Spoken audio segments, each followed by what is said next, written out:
자, 오늘 말씀을 보시겠습니다. 오늘 말씀은요, 복음서 강의 34번째 시간입니다. 나사로가 다시 살아났다. 나사로의 소생이라는 부분으로 여러분과 함께 말씀을 나누려고 합니다. 저번 주에 주일 말씀은 기억나시나요? 네, 주일은 죽은 나사로를 살리러 가신 예수님이 나사로의 이제 무덤에 가까이 가셨는데 많은 사람들이 울고불고 야단이 났죠. 그런 걸 보시고 마음이 그렇게 짠해가지고 예수님이 눈물을 흘리셨다라는 부분에 대한 이야기를 저번 주에 함께 나눴습니다. 이번 주는 여기에 이어지는 말씀인데, 그러면 우리가 울고 끝날 것이냐? 사람들은 그것을 절망이라고 생각했지만 예수님은 죽은 나사로를 살려내시는 사건을 벌입니다. 자, 이런 말씀을 오늘 함께 나누려고 합니다. 말씀을 나누는 중에 저도 은혜 받고 여러분도 큰 은혜가 있기를 예수 그리스도의 이름으로 축원합니다. 자, 먼저 성경 말씀의 내용입니다. 첫 번째는 뭐냐면 요한복음 11장 38절에서 39절 전반부에 있는 말씀인데, 이에 예수께서 다시 속으로 비통히 여기시며 무덤에 가시니 무덤이 굴이라 돌로 막았거늘 예수께서 이르시되 돌을 옮겨 놓으라 하시니. 자, 이 말씀은 이제 예수님이 무덤에 가셔서 제자들에게 돌을 옮겨 놓아라 라고 말씀하시는 것입니다. 자, 그런데 그 자리에는 제자들도 있었고 마르다와 마리아도 있었고 또 많은 사람들이 함께 따르면서 그 장면을 이제 함께 보려고 가고 있는 중입니다. 그런데 그곳에 도착하자마자 나사로가 묻힌 무덤은 큰 돌로 막혀 있었습니다. 그래서 예수님은 무덤을 막고 있던 돌을 옮겨 놓으라고 명하신 것입니다. 이것은 영적으로도 굉장히 중요한 의미가 있습니다. 자, 살리시기 위한 준비 작업이었겠죠. 그죠? 네. 당연히 살리시는 준비 작업입니다. 그래서 결국 예수님과 나사로 사이에 막고 있었던 그 큰 돌을 옮겨 놓으면서 예수님과 나사로는 이제 뻥 뚫린 관계가 되었다라는 의미가 되겠습니다. 자, 그 다음에는요, 그 죽은 누이 마르다가 이르되 주여 죽은 지가 나흘이나 되었음에 벌써 냄새가 나나이다. 이 말이 무슨 뜻이죠? 이미 약한 부분은 충분히 썩고 있습니다 라는 뜻이었겠죠. 예수께서 이르시되 내 말이 네가 믿으면 하나님의 영광을 보리라 하지 아니하였느냐 하시니, 자, 그 전에 하신 말씀이 뭐였다고요? 예수님이 말씀하시기를 네가 믿으면 하나님의 영광을 보리라 라고 미리 말씀했는데 그 말을 왜 기억하지 못하느냐 라고 마르다에게 이야기하고 있단 말이죠. 예수님은 이 말씀하시면서 마르다의 믿음이 없는 것을 도와주시고 믿음을 이렇게 키워주시기 위해서 지금 다시 하신 말씀을 반복해서 얘기하고 있다, 그런 의미입니다. 예수님의 명령을 들었어요. 그러니까 예수님이 돌을 치워라 라고 명령하니까 마르다가 그 얘기를 듣고 옆에 있다가 아무 말도 안 하면 괜찮은데 굳이 나서가지고 뭐라고 얘기를 했다고요? 예수님, 죽은 지 나흘이나 지나서 냄새도 나는데 뭘 그렇게 치우라 그러세요? 라고 얘기했단 말입니다. 벌써 나흘이 지난 것과 벌써 썩어가며 냄새가 이미 나고 있다는 사실을 예수님께 말씀드렸습니다. 예수님은 무슨 코가 없겠어요? 아니면 나흘이 지난 걸 모르겠어요? 그렇지 않은데도 불구하고 이런 것들을 상기시켰단 말입니다. 이게 뭐를 의미하고 있는 거냐면 마리아가 지금 생각하고 있는 게 뭐냔 말이에요. 마르다가 생각하고 있는 것은 절망이었습니다. 이미 끝난 거 아니냐는 거예요. 이미 끝난 거 아니냐. 그리고 다시 돌이키려고 해도 돌이킬 수 없는 이미 결론이 난 것이다 라고 얘기를 하고 있는 것입니다. 이미 희망은 다 사라지고 없습니다. 아니, 그 전에 오셨어야지.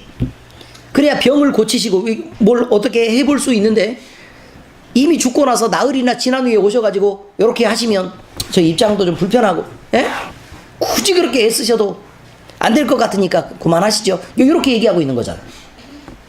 됐죠? 네. 그런데 반면 예수님은 아니, 그렇게 얘기를 하고 있는데 어쨌든 예수님을 믿으면 하나님의 영광을 보리라 라고 말씀하신 것을 다시 재차 반복해서 얘기하시며 마르다의 믿음 없는 것을 어떻게 보면 야, 너는 왜 이렇게 믿음이 없냐, 이런 믿음을 가져야지 라고 격려를 하고 계신단 말입니다. 예수님은 마르다의 절망을 이미 알고 계셨습니다. 그리고 마르다뿐만 아니라 마리아도 그랬을 것이고 그 주위에 모인 모든 사람들이 나사로의 죽음을 이미 인정하는 그런 분위기가 충분히 무르익었고, 그 중에 어떤 사람도 사실 나사로가 살아나리라 라는 말을 기대할 수가 없었던 상태가 되었다는 말입니다. 이것이 예수님이 기다리던 딱 그때가 맞습니다.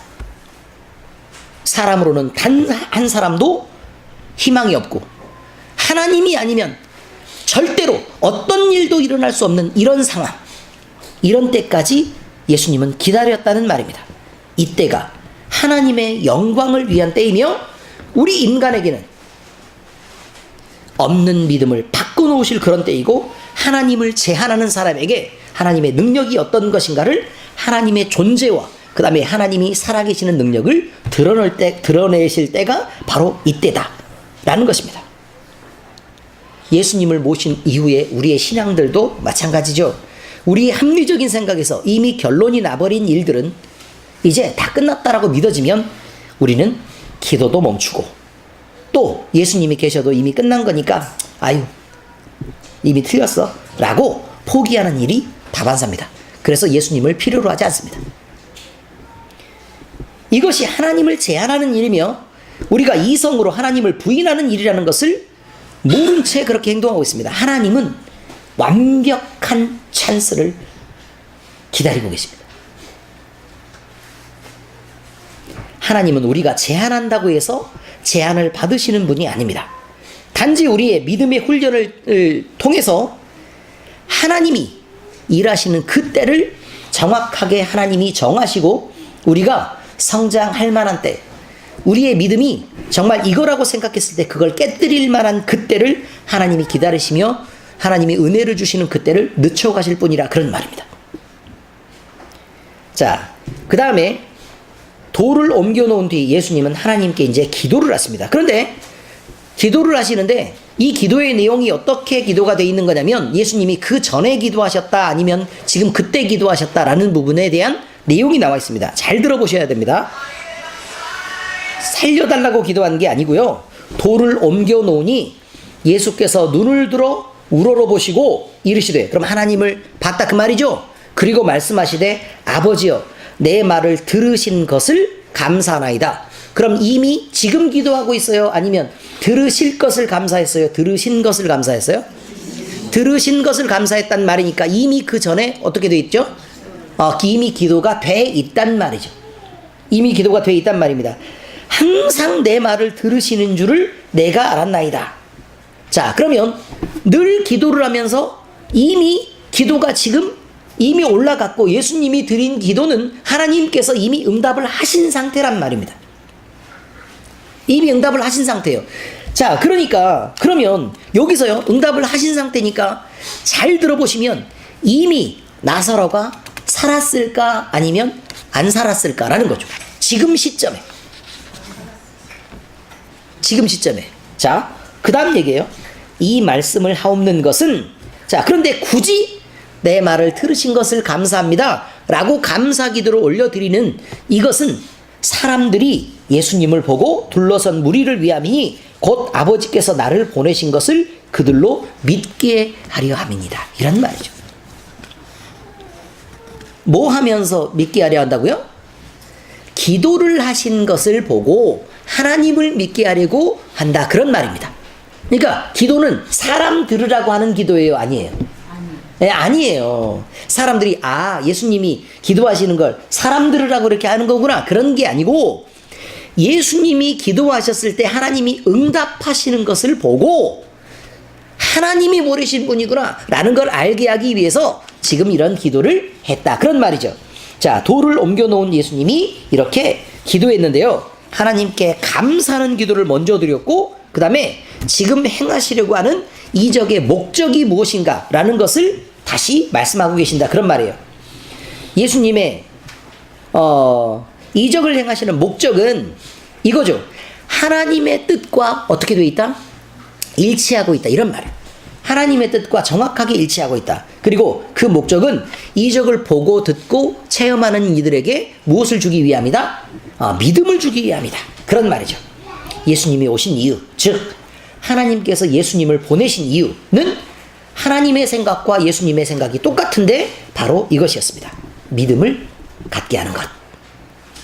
우리가 믿음을 가져야 되는 이유는 이 믿음이 우리의 죽음을 이기게 하고 이 믿음이 우리를 부활을 보장받게 하는 것이기 때문에 그렇습니다. 예수님은 이것이 얼마나 중요한 일인지 아셨기 때문에 계획하시고 또 여러 날을 기다리시고 많은 무리가 함께하는 가운데 마르다와 마리아를 데리고 무덤에 가시고 또 이렇게 기도하시면서 이적을 베푸신다, 이런 말이죠. 그러니까 지금 이 기적은 그 전부터 쭉 이미 소식을 듣기 이전부터 예수님의 생각 속에는 계획이 돼 있는 내용이었다 라는 말입니다. 죽음은 분명한 두 가지의 결론을 우리에게 나타낼 수 있습니다. 누구는 부활에 이은 영원한 생명을 얻는 것으로, 다른 누구는 무거운 돌이 막고 있는 영원한 죽음의 끝으로 각각 자신들의 생이 결론되어집니다. 예수 그리스도를 믿는 믿음은 이렇게 분명하게 서로 다른 결론의 차이를 만들어내는 엄격한 수단이 된다는 것입니다. 그러므로 우리 모두는 예수님이 자기 자신을 구원하신 구주로 분명하게 믿어야 부활도 있고 영생도 얻을 수 있는 것입니다. 이것을 표현하고 있는 것이죠. 자, 그 다음에 이 말을 듣자 이미 죽어 묻혀있던 나사로는 예수님이 부르시자 이제 걸어 나옵니다. 보세요. 이 말씀을 하시고 큰 소리로 나사로야 나오라 부르시니 죽은 자가 수족을 베고 동인채로 나오는데 그 얼굴은 수건에 쌓였더라. 예수께서 이르시되 풀어놓아 다니게 하라 하시니라. 자, 이렇게 돼 있죠. 자, 여기는 이미 죽고 묻혀있던 나사로는 예수님이 부르시자 살아납니다 라고 표현했는데 정확하게 표현하면 이거예요. 시점으로 얘기하면 나사로는 하나님이 이미 살리신 거예요. 죽은 사람이 어떻게 듣겠어요? 그죠? 이미 살리신 거예요. 근데 예수님이 부르시자 그냥 쫑쫑쫑 걸어 나왔다, 그 말이에요. 시점은 그렇게 된 거예요. 그러니까 예수님이 명령하시기 전에 그러면 살리신 분이 누구냐라는 거예요. 살리신 분이 누구냐? 예수님은 기도하셨고 죽어서 이미 썩어가고 있는 나사로를 살리신 분은 예수님의 기도를 들으신 하나님이시다 라는 말이죠. 예수님의 기도를 들으시는 하나님이시다. 자, 그런데 예수님이 이미 살아나 있는 사람을 두고 나사로야 나와라, 그러니까 이제 걸어 나왔다, 이렇게 된 거죠. 예수님은 기도 후에 큰 소리로 나사로야 나오라 라고 외치셨습니다. 이 명령은 분명한 선포입니다. 수족을 동인 채로 무덤에서 살아나왔는데 예수님을 보는 이들에게 나사로를 풀어놓아 다니게 하라고 예수님은 말씀하셨습니다. 이것은 완벽한 기적입니다. 왜요? 모든 사람이 아무것도 기대할 수 없는 상황에서, 모든 사람이 희망 없이 포기하는 그런 상황에서 예수님이 명령하시자 나사로가, 완벽하게 죽어서 썩어가고 있던 나사로가 이렇게 살아났고, 몸이, 썩었던 몸은 어떻게 됐단 말이죠? 회복됐단 말이죠. 썩었던 몸이 회복된다. 아니, 곪은 정도면 회복을 이해할 수 있단 말입니다. 썩었던 몸이 회복되었다. 그리고 자기 스스로 일어나 자기 발로 걸어서 무덤을 나왔습니다.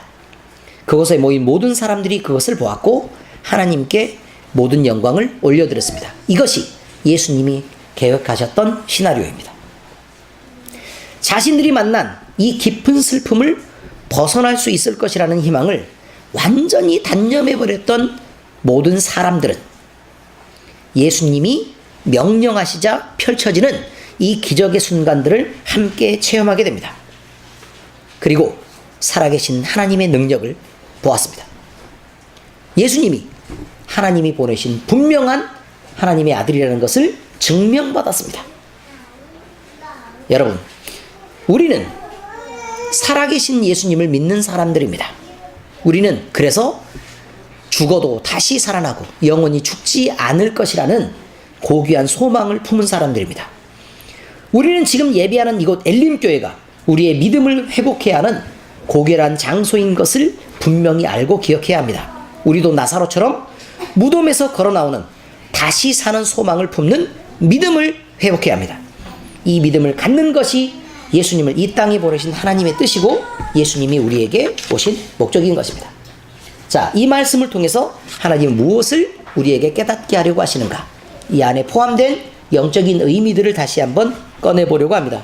첫 번째, 불신앙이란 마치 무덤을 막은 돌문과도 같습니다. 답답하죠. 무거운 돌문은 예수님과 우리를 갈라놓는 경계로 서 있습니다. 돌문이 존재하면 우리는 죽음의 동굴 안에 갇혀 있게 됩니다. 돌문이 존재하면 예수님의 명령을 들을 수도 없고 또 들려서 살아난다고 해도 걸어 나올 수가 없습니다. 적어도 하나님의 기적이 우리 인생 가운데서 펼쳐지기를 여러분이 기대하시고 하나님의 기적이 우리 안에서 살아서 움직이기를 여러분들이 소원하신다면 여러분 분명히 여러분과 하나님 사이를 막고 있는 돌문을 치워야 합니다. 예수님은 지금 우리에게 명령하고 계십니다. 돌을 옮겨 놓으라. 아멘. 지금 우리는 이 말씀을 듣고 행동해야 됩니다. 돌을 치워야 합니다. 예수님과 나 사이에 가로막혀 있는 죄의 문제나 부패의 문제, 억눌림과 자기애와 고집과 습관의 여러 가지 문제들을 옮겨서 예수님과 나 사이에 가로막고 있는 막힌 돌을 치워야 합니다. 이것은 예수님의 기적을 기다리는 지금의 우리에게 가장 시급한 일입니다. 시편 16편 8절에 내가 여호와를 항상 내 앞에 모시며 그가 나의 오른쪽에 계심으로 내가 흔들리지 아니하리로다. 이 말은요, 뜻을 잘 모르는 사람들이 대부분이에요. 내가 여호와를 항상 내 앞에 모시며, 뒤로 안 하고 어디에 모셨다고요? 앞에 모셨단 말은 내가 하나님을 늘 뵐 수 있는 곳에 하나님을 모시고 있습니다 라는 뜻이에요. 늘 뵐 수 있는 곳에. 그러니까 하나님이 고개만 들면 늘 하나님이 보이는 곳에 하나님을 모셨는데 그가 나의 오른쪽에 계심으로, 아니 앞에 모셨는데 왜 오른쪽에 계시죠? 무슨 뜻이냐면, 자, 이게 의미적으로 이거예요. 대부분이요 오른손잡이죠. 네, 대부분 오른손잡이에요. 그러니까 이 오른손잡이라는 일반적인 가정하에, 그러니까 일반적인 가정하에서 출발한 건데요. 물론 왼손이면 나의 왼쪽에 계심으로 이제 이렇게 표현해야 맞겠죠. 근데 다윗은 오른손잡이였던 것 같죠. 네, 그러니까 다윗의 고백에는 이렇게 나와 있는 거예요. 왼손잡이를 천대하는 거 아닙니다. 아시겠죠? 그런 의미가 아니고 다윗의 고백에 의하면 이렇단 말이에요. 자, 잘 들어보세요. 하나님을 내 앞에 모셨는데 하나님은 나의 힘이 되심으로, 그런 뜻이에요. 나의 힘이 되심으로, 내가 쓸 수 있는 모든 힘을 하나님이 갖고 계심으로 내가 흔들리지 않았다.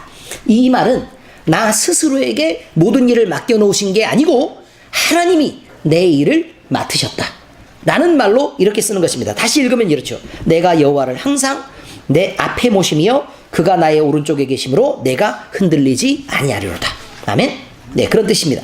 잠언 28장 14절에 보니까 항상 경외하는 자는 복되거니와 마음을 완악하게 하는 자는 재앙에 빠지리라. 이게 무슨 말이냐면, 항상 경외하는 자는 누구를요? 하나님을. 경외란 말은, 경은 이게 존중하다라는 말이고, 외는 두렵다 이런 말이에요. 그러니까 두렵고 떨림으로 사랑하는 자는, 이 말은 하나님을 인정하는 자는 이란 말과 같은 말이에요. 이 말은 여호와를 내 앞에 모시며 그가 내 오른쪽에 계심으로 라는 말과 같은 말이라, 그 말이에요. 항상 경외하는 자는 복되거니요 마음을 완악하게 하는 자는, 이게 무슨 말이죠? 마음을 완악하게 한다는 말은 하나님을 의지하지 않고 자기 자신을 의지하는 자는 재앙에 빠지리라, 이렇게 지금 표현하고 있는 것이죠.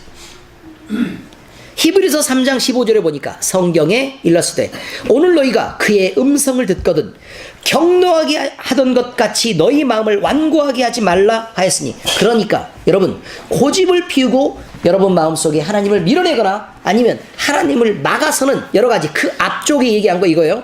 죄와 부패와 억눌림과 자기애와 고집과 습관의 여러 가지 문제들을 고집 그대로 하지 말고 하나님을 모시기 위해 여러분 이거를 치워내야 합니다 라는 말과 같은 말이에요. 너의 마음을 완고하게 하지 말라, 그런 뜻입니다. 불신앙은 마치 무덤을 막은 돌과 같습니다. 무덤을 막은 돌이 있으면 하나님이 보이지 않습니다. 그러므로 여러분 마음속에 그 무거운 돌문을 치우시기를 예수 그리스도의 이름으로 축원합니다. 두 번째, 하나님의 뜻대로 하는 간구가 하나님의 능력으로 나타납니다. 예수님은 기적을 나타내기 전에 하나님께 기도하실 때 하나님의 뜻을 확인하시고 감사를 드렸습니다. 그리고 자신의 안위를 추구하는 것보다 하나님의 뜻을 이루어드릴 수 있는 것에 오히려 감사하고 있습니다. 예수님의 이런 기도는 이번뿐만이 아닙니다. 예수님이 온 생애를 살아가시면서 이런 기도는 계속해서 반복됐다는 걸 여러분들이 알게 됩니다. 심지어요, 예수님이 잡히시던 전날 밤에 기도하러 올라가셨습니다. 그런데 예수님은 땀이 피가 되는 것처럼 그렇게 기도를 하셨는데, 하나님, 이 잔을 내게서 옮겨주시면 안 됩니까? 라고 기도를 하고 계셨습니다. 그런데요, 맨 마지막 기도가 뭐죠? 내 뜻대로 하지 마시고 하나님의 뜻이 이루어지기를 바랍니다. 이것이었습니다. 죽음을 앞둔 상황에서도 아버지의 뜻이 중요했던 것입니다. 우리 역시 예수님을 본받아 하나님의 뜻을 따르는, 하나님이 기뻐하시는 기도를 드릴 수 있어야 됩니다. 이것은 하나님만을 위한 게 아닙니다. 예수님이 하나님의 뜻을 순종하고 오히려 신약 성경을 보니까 모든 영화로움을 얻었고, 하나님은 그를 존귀하게 하셨고, 모든 사람의 주가 되기에 부끄럽지 않게 하셨고, 주의 주가 되시는 예수님으로 삼게 했고, 우리 모두는 예수 그리스도를 믿고 모든 사람을 구원할 수 있는 자리에 이를 수 있는 유일한 수단이 되었습니다. 한마디로 예수님은 하나님의 뜻을 순종함으로 존귀하게 되었다, 그런 말입니다. 우리가 하나님의 뜻을 순종하는 것이 마치 하나님은 위한 일이고 우리에게는 희생을 강요하는 일이냐라는 것입니다. 그것이 아닙니다. 우리 자신을 위해서도 가장 유익한 길이며 가장 가치 있는 일이기 때문에, 그리고 여러분을 살려내시는 길이기 때문에 하나님의 뜻을 구하라고 얘기하는 것입니다. 어떤 일이나 상황을 만날 때 가장 완벽한 해결책은 하나님이 알고 계십니다. 여러분 하시고 싶은 대로 마음대로 다 하라 그러면 여러분이 잘 될 것 같습니까? 여러분이 좋아하는 대로 그냥 그렇게 가면 여러분이 잘 될 것 같으십니까? 여러분은 생각이 안 바뀝니까? 오늘 이렇게 하면 좋을 것 같고 내일은 저렇게 하면 좋을 것 같은 상황에 여러분 늘 그렇게 만나 있지 않습니까? 그럼 오늘은 이렇게 살고 내일은 저렇게 살아서 마음대로 그렇게 해도 괜찮습니까? 여러분이 기도할 때 우리 주장을 펼치는 것보다 하나님의 지혜를 따라야 되는 이유가 바로 그런 이유입니다. 하나님은 모든 상황을 완벽하게 알고 계십니다. 요한복음 15장 7절에 보면 너희가 내 안에 거하고 내 말이 너희 안에 거하면 무엇이든지 원하는 대로 구하라. 그리하면 이루리라. 조건이 따라 있어요. 원하는 대로 무조건 구하라. 그러면 이루리라. 아니, 사람들은 늘 이거밖에 안 봐요. 원하는 대로 구하라. 그럼 이루리라. 그래서 하나님 2375만 원이요? 언제까지요? 내일 모레 3시 이전에 해결하셔야 돼요. 자, 이렇게 얘기를 잘한단 말이에요. 너희가 원하는 대로 구하라. 그런데 그 앞에 조건절을 왜 생각을 안 하는지 이해를 못 하겠단 말입니다. 너희가 내 안에 거하고 내 말이 너희 안에 거하면 무엇이든지 원하는 대로 구하라. 그리하면 이루리라. 그렇게 하면 이렇게 하겠다, 이 말이에요. 자, 뭐하고 똑같은 거냐면 태안이한테 그런 얘기를 하는 거죠. 태안아, 오늘 아빠 공장에서 하루를 일하면 아빠가 5만 원 줄게. 아시겠습니까? 그럼 태안이가요, 난 친구 만나러 가야 되는데 바빠? 라고 와서 저녁 때 아빠 5만 원 준다 그랬으니까 5만 원 주세요 라고 얘기하면 돼요, 안 돼요? 왜요? 왜 안 되죠? 일을 안 했으니까요? 그렇죠, 일을 안 했으니까. 그러나 공장에서 일을 좀 조금 하더라도 설렁설렁 이렇게 일을 하고 대충 놀면서 이렇게 때우고 밖으로 나가서 전화하고 막 이렇게 막 늘 하면서도 하루를 어쨌든 때우면 5만 원 줘요, 안 줘요? 주드냐 안 주드냐? 받았지? 그런 거예요. 조건이라는 건, 조건과 결과는 조건을 만족해야 그 다음에 결과가 있는 거예요. 무슨 의미인지 아시겠습니까? 조건을 만족해야 결과가 있는 거라고요. 그게 성실한 만족이든 조금 덜한 만족이든 간에 결국 그 조건은 채우긴 채워야 돼요. 그래서 이런 말을 하는 거예요. 너희가 내 안에 거하고 내 말이 너희 안에 거하면, 그러니까 한마디에 대해서는 안 돼요. 너희가 내 안에 거하기만 해도 안 되고 내 말이 너희 안에 거하기만 해도 안 돼요. 이 두 가지가 만족스러워야 된단 말이에요. 너희가 내 안에 거하기도 하고 내 말이 너희 안에 거하기도 하면 무엇이든지 원하는 대로 구하라. 그리하면 이루리라. 무엇이든지. 그러니 말씀을 암송하는 우리 프로그램이 어마어마한 일이에요. 그렇죠? 왜냐면 기도가 정말 멋지게 응답될 수 있는 그런 조건을 만족시키는 거니까요. 여러분은 아주 좋은 훌륭한 기회를 잡게 되었다라는 것을 여러분들이 인식해 두시기 바랍니다. 자, 마가복음 11장 24절에 그러므로 내가 너희에게 말하노니 무엇이든지 기도하고 구하는 것은 받은 줄로 믿으라. 그리하면 너희에게 그대로 되리라.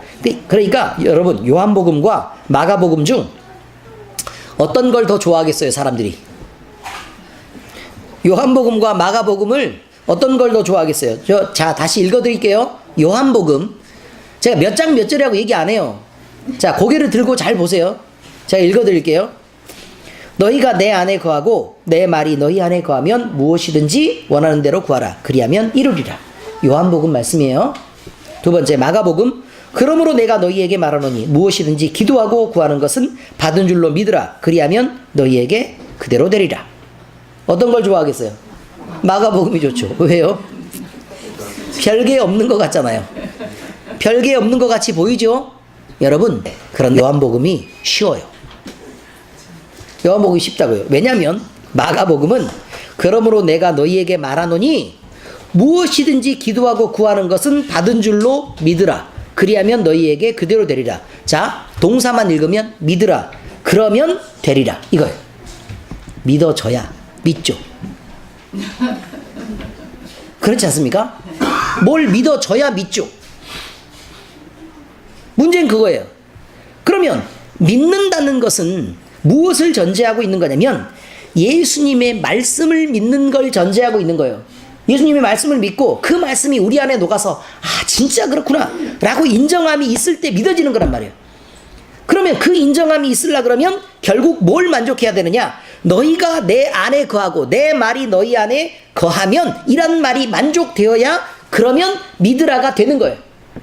그래야 그대로 되리란데 편하게 아, 믿기만 하면 되는 거야?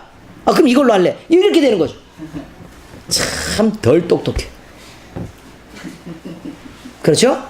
참 덜 똑똑해요. 자, 이렇습니다. 하나님의 뜻대로 하는 간구.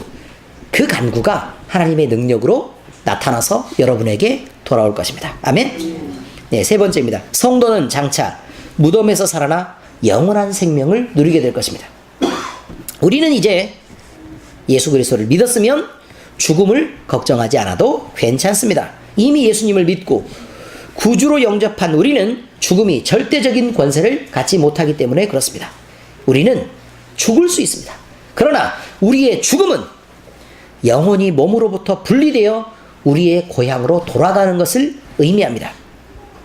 우리의 죽음은 우리가 평생을 그리던 우리를 사랑하셨던 예수님 품으로 돌아가는 것이고 자기 목숨을 아끼지 않고 그렇게 우리를 사랑하셨고 지금도 똑같은 마음으로 우리를 사랑하고 계시는 예수님을 만나는 즐거운 일이 될 것입니다. 죄의 굴레를 메고 마귀의 권세 아래 놓여있던 우리의 영혼은 비로소 자유를 얻게 되는 것입니다. 이 죄의 세상을 이제 더 이상 맨날 그렇게 지질구질하게 살지 않아도 괜찮다는 것입니다. 또한 우리의 죽음은 몸으로는 잠시 잠들었다 깨는 것에 불과합니다. 왜냐하면 죽음이 영원한 것이 아니라 우리는 부활할 것이고 또 그 부활한 후에는 우리는 영원한 생명을 얻는 몸을 입게 될 것입니다. 우리는 나사로처럼 예수님의 음성을 듣고 부활하여 영원히 죽지 않을 몸을 입는 것입니다. 그러면 우리는 살아도 또 죽어도 소망 아래 거하는 그런 사람들인 것입니다. 요한복음 5장 28절 29절에 보니까 이를 놀랍게 여기지 말라. 무덤 속에 있는 자가 다 그의 음성을 들을 때가 오나니. 보세요. 나사로만 들었다고요? 아니죠. 무덤 속에 있는 자가 다 그의 음성을 들을 때가 오나니 선한 일을 행하는 자는 생명의 부활로 악한 일을 행하는 자는 심판의 부활로 나오리라. 결국 살기는 다 살아요. 그런데 영생의 복을 받는 것이냐 아니면 영벌의 벌을 받는 것이냐라는 것이 나중에 결정된다는 뜻입니다. 데살로니가전서 4장 14절 15절에 보니까 우리가 예수께서 죽으셨다가 다시 살아나심을 믿을진대 이와 같이 예수 안에서 자는 자들도 하나님이 그와 함께 데리고 오시리라. 우리가 주의 말씀으로 너희에게 이것을 말하노니 주께서 강림하실 때까지 우리 살아남아 있는 자도 자는 자보다 결코 앞서지 못하리라. 보세요. 죽음을 뭐라고 표현하죠? 잔다예요. 그럼 자면 어떻게 된다는 뜻이죠? 일어날 때가 있단 말이에요. 자면 일어날 때가 있다. 그런데 결국 여기 데살로니가 전서에 보니까 살아있는 자나 죽은 자나 뭐 별로 다르지 않다 라는 말을 지금 쓰고 있죠. 살아있는 자나 죽은 자나 결코 다르지 않다. 그러니까 잠깐 잠들었다가 다시 회복돼서 일어나는 것이나 아니면 살아서 그냥 예수님 만나는 것이나 그게 그거란 얘기예요. 예수님의 부활은 우리에게 그 선물을 주고 있는 것입니다. 우리는 이제 분명한 소망 속에 거하는 사람들이 되었습니다. 그러므로 여러분의 인생은 썩어버릴 몇 근의 고깃덩어리에 목적을 담지 마시고, 그리고 그것을 치장하는 일에 목적을 담지 마시고 이제 영원히 살아있는 산 소망 속에 여러분의 마음을 담아주시기를 예수 그리스도의 이름으로 축원합니다. 기도하시겠습니다. 살아계신 예수님, 영원히 죽을 수밖에 없었던 우리에게 찾아오시고 우리를 살려 구원해 주시며 이제는 죽어도 죽지 않는 영원한 부활의 소망 속에 살아가도록 은혜를 주시니 감사를 드립니다. 그 큰 사랑과 넘치는 은혜를 인하여 그 이름에 합당한 영광을 돌려 우리 주님을 높이고 찬양합니다. 그러므로 우리 각자가 살아가며 어려움을 만나도 그 큰 소망을 품고 넘어지지 않게 하시며 그 어려움을 들고 주님의 뜻을 물으며 담대하게 은혜의 보좌 앞으로 나아가게 하시옵소서. 우리 자신이 스스로 고집 피우며 하나님을 가리며 막았던 돌물을 이제 치우고 예수님과 대면하게 하시며 우리도 기적이 상식이 되는 삶을 살아가게 하시옵소서. 하나님을 만난 기쁨이 우리 각 사람의 인생에 넘쳐나게 하시옵소서. 이 모든 말씀 우리를 구원하신 우리 주님 예수 그리스도의 이름으로 기도합니다. 아멘.